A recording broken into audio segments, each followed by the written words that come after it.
भारत ने शुरू की चीन की घेराबंदी। जिनपिंग के सपने पर मोदी का वार। मोदी लेकर आए बीआरआई का तोड़। बाइडेन की पहल को मोदी लगाएंगे पार।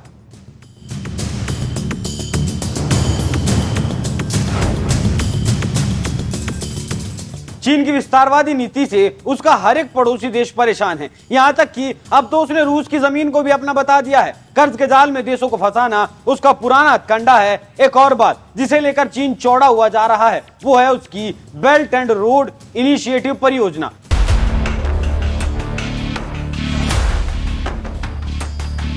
इस परियोजना से चीन व्यापार पर अपना एक छत्र राज कायम करना चाहता है, लेकिन मोदी और बाइडेन के बीच हुई मुलाकात के बाद उसका भी तोड़ निकाल लिया गया है। अब चीन की सड़क को मोदी और बाइडेन की रेल और जहाज तोड़ने जा रहे हैं। चीन को ऐसी उम्मीद नहीं थी कि ऐसा हो सकता है। अब जब हो गया है तो सुनिए कि आखिर हुआ क्या है।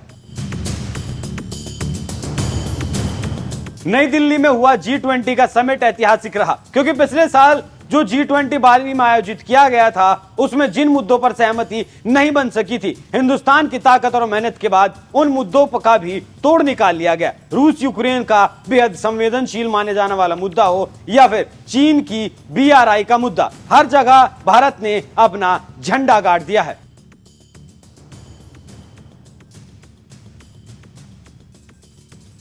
Bharat middle east Europe economic corridor.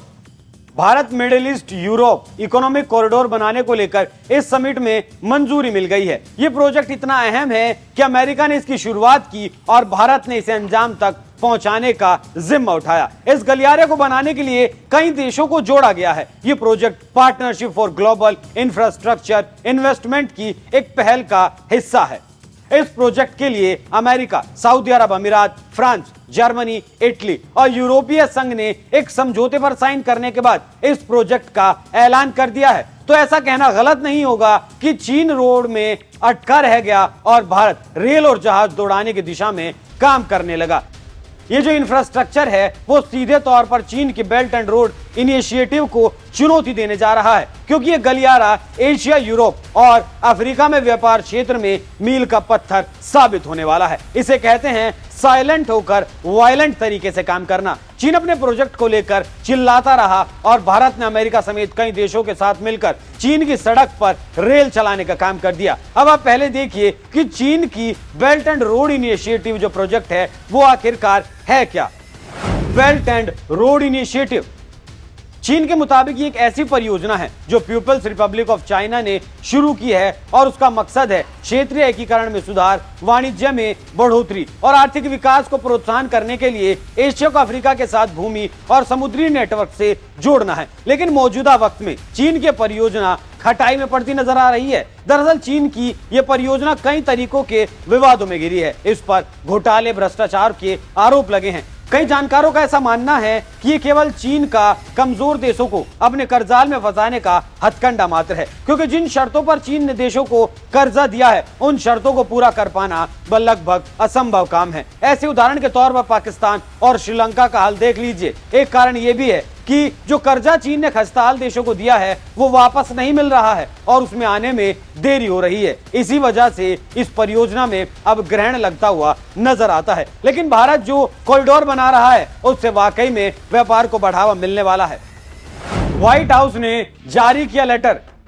Bharat middle east Europe economic corridor पर व्हाइट हाउस ने एक फैक्ट लेटर जारी किया है, जिसमें बताया गया है कि कॉरिडोर के जरिए यूरोप, मिडिल ईस्ट और एशिया के बीच रेलवे और समुद्री नेटवर्क स्थापित करना शामिल है। इस महत्वाकांक्षी पहल का मकसद कमर्शियल हब को कनेक्ट करना, क्लीन एनर्जी का विकास करना और एक्सपोर्ट का सपोर्ट करना है। समुद्र के नीचे केबल बिछाना, एनर्जी ग्रिड और दूरसंचार लाइनों का विस्तार करना, क्लीन एनर्जी टेक्नोलॉजी को बढ़ावा देना और कम्युनिटी के लिए इंटरनेट रीच बढ़ाना, स्थिरता और सुरक्षा सुनिश्चित करना है। अब यहाँ सोचने वाली बात यह है कि चीन भी अपना प्रोजेक्ट यूरोप तक लेकर जा रहा है और Bharat middle east Europe economic गलियारा भी यूरोप तक जा रहा है। लेकिन IMEC चीन के BRI प्रोजेक्ट से खास क्यों है?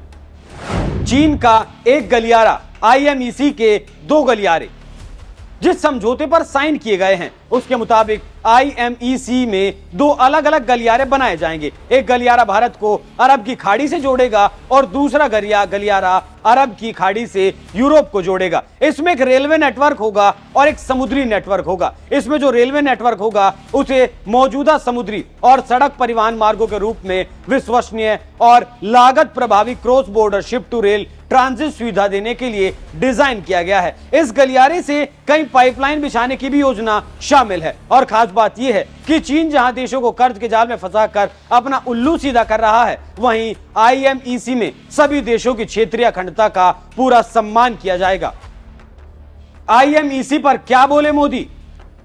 G20 को ऐतिहासिक बनाने वाले पीएम मोदी ने इस परियोजना को मानवीय प्रयास और महाद्वीपों में एकता का प्रमाण बताया है। पीएम मोदी ने बाइडेन, मोहम्मद बिन सलमान, शेख मोहम्मद बिन जायद, मैक्रो समेत सभी देशों के प्रमुखों को इस इनिशिएटिव के लिए बधाई भी दी है। मजबूत कनेक्टिविटी और इंफ्रास्ट्रक्चर मानव सभ्यता के विकास का मूल आधार है। आने वाले वक्त में भारत, पश्चिम एशिया और यूरोप के बीच ये आर्थिक एकीकरण का प्रभाव माध्यम बनेगा। आपको यहाँ ये भी बताते चलें कि ये कनेक्शन यूरोप को जोड़ने वाला अब तक का सबसे आसान और तेज कनेक्शन होगा, जिसमें भारत और यूरोप के बीच का व्यापार करीब 40% तक तेज हो जाएगा। लेकिन वहीं इस प्रोजेक्ट से चीन की टेंशन बढ़ना भी तय है। भारत ने बढ़ाई चीन की टेंशन।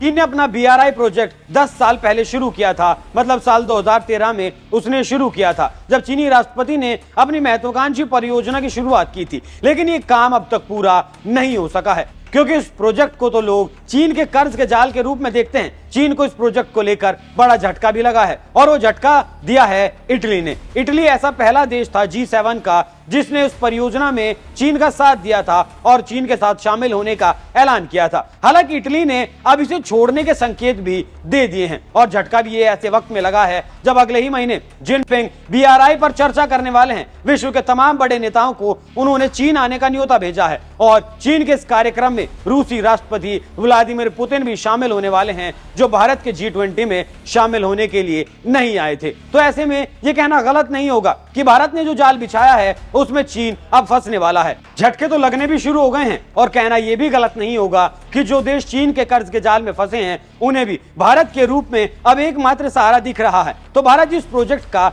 हिस्सा बनने जा रहा है, जिसकी वो शुरुआत करने जा रहा है, वो चीन की हेगड़ी निकालने वाला है। इस बात से इनकार नहीं किया जा सकता। आप भारत की इस नई रेल पर क्या राय रखते हैं? अपनी राय हमें कमेंट कर जरूर बताएं। नमस्कार।